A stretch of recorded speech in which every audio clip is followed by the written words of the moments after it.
મહેન્દ્રભાઈ હા, કેમ છે? અત્યારે આરામ છે.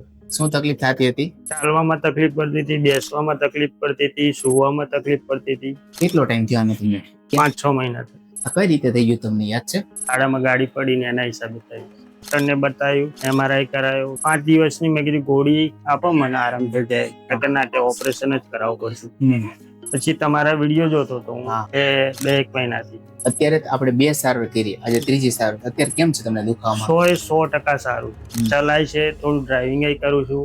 હવે લાગે છે ઓપરેશન કરવું પડે એવું? ના, નથી લાગતું. ડોક્ટર ઓપરેશન નું કીધું હતું, 1.5 લાખ નો ખર્ચો થશે એવું કીધું. અત્યારે કોઈ કામ કરવામાં, બેસવામાં, ઉભા રહેવામાં ખાલી ચડે કે એવું થાય તમને? કોઈ પ્રોબ્લેમ નથી થતો ને? તમને શું તકલીફ હતી કે તમારું જે કમરમાં L4 L5 નીચેનું ચોથું અને પાંચમું મણકું આવે ને, ત્યાં તમારી નસ દબાઈ ગઈ હતી. અને તમને કેવું છે કે 4 mm જેટલી ગાદી તમારી બહાર આવી ગઈ હતી, એના કારણે તમને આ નસ દબાઈ ગઈ હતી. એટલે આ સાયટિકા નો પ્રોબ્લેમ કહેવાય. આપણે શું કર્યું હતું, બોન સેટિંગ થેરાપી થી જેથી ડાયામીટરની સ્પેસ વધારી, એટલે નસ છૂટી પડી એટલે તમને દુખાવો બંધ થયો. દવા અને ઓપરેશન વગર જ આ થેરાપી થી તમને રિકવર થયું છે. આવી સારવાર કરવી જોઈએ. 100% ની 150% કરવી. અત્યારે બધું જ કામ કરી શકો છો ને? બધું. તમને એનું એડ્રેસ કઈ રીતે મેળવ્યું હતું? વિડીયો જોઈને આવ્યો.